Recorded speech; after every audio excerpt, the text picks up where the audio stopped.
When you distrust the feminine, when you feel resentment towards the feminine, then you cannot step into synchronicity and flow. Because for that, you need to be able to trust the unknown, to let go of control. It really helps when you have your shit in order, when you have made the arrangements, when you know what you're doing. That's the masculine side of things. So you plan, you organize, and you take care of the things that need to be done, the practical stuff, and you execute them. And then while you're doing that, you're also surrendering to the unknown. You're letting go of control. When you haven't got your stuff sorted, it's harder to let go of control because you didn't do your homework.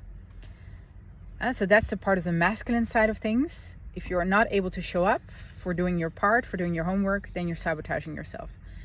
But then in the surrender part, in the letting go, especially, for example, when you're traveling, but also just in everyday life, as we're allowing more intuition to flow through us, more synchronicities to happen in our lives, for that, we must trust the unknown, and we must trust that the greater plan is good, will help us out.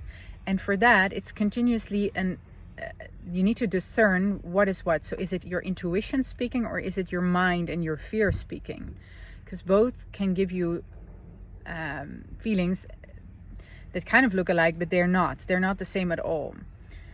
So when you're coming from fear, you're either going to jump on top of them or be oblivious about it. So either you're in control and over managing and pushing it down, like saying you got this, but you haven't, or you're not even aware that you haven't got it.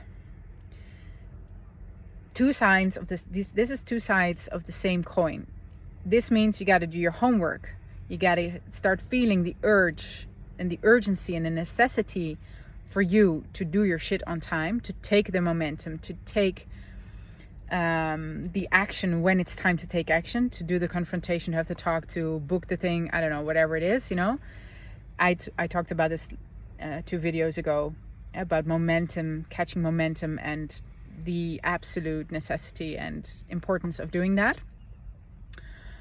And the other side of that coin is that you surrender and let go and detach from the outcome. So whatever you had in mind, the picture you had in mind, it's not always going that way.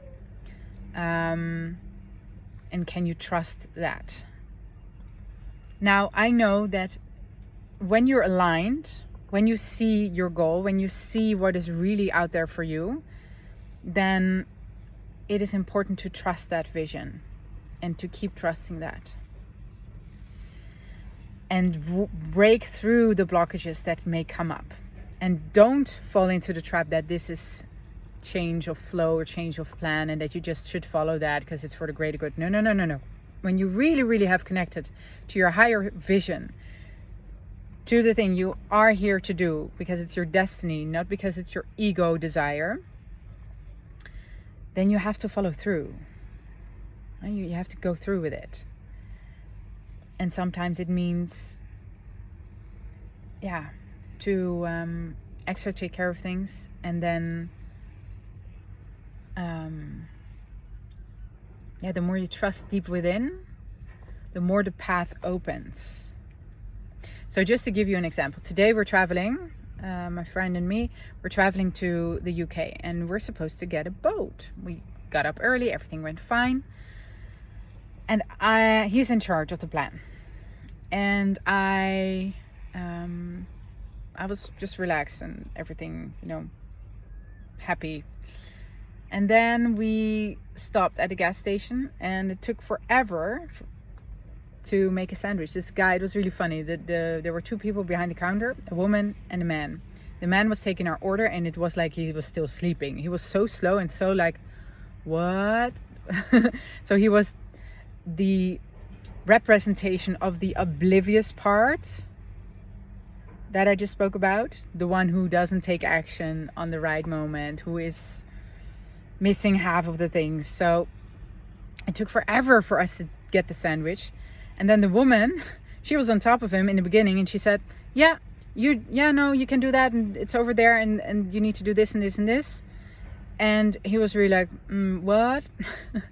And then she left him. She did not take over. She did not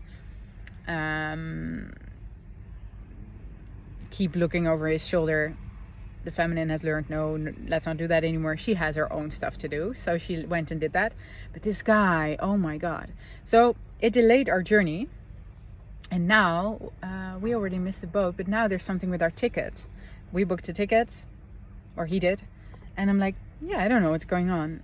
And all I can do now is detach and trust everything will be fine, because of course we're going to go there. And at the same time, I have to completely accept that there's a possibility that we're not going. The more I accept that, the more we go. And the funny thing is, deep down inside, I had this vision. I know we're gonna go. I know. I have this very deep trust. And at the same time, I need to allow my ego to let go of the outcome, and not worry about it, not feel sad or angry about it. And the only way I can do that is by expressing my feelings, if they arise, to my friend, so he can take them in and feel the urgency, the necessity. It's really funny, we talked about it this morning, how oftentimes guys do not feel the urgency of something. And I do. I feel the pain. I feel the, and that I then express, and then he feels it too. So it gets him moving. And then I do my inner work of letting go of the outcome and just accepting and allowing whatever is. And he needs to go through the same process. He needs to do the homework. He needs to show up. He needs to confront himself. He needs to be more sharp. And he needs to surrender and trust. So it's very interesting how we're on a journey. This is not just any journey. It's a spiritual journey, as always it is. And it comes with lessons.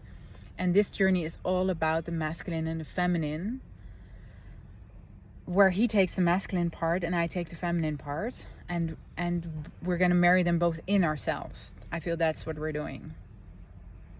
And for that, I should not be on top of him, and he should take action, take charge. Take charge is a very beautiful word, I think, to express that.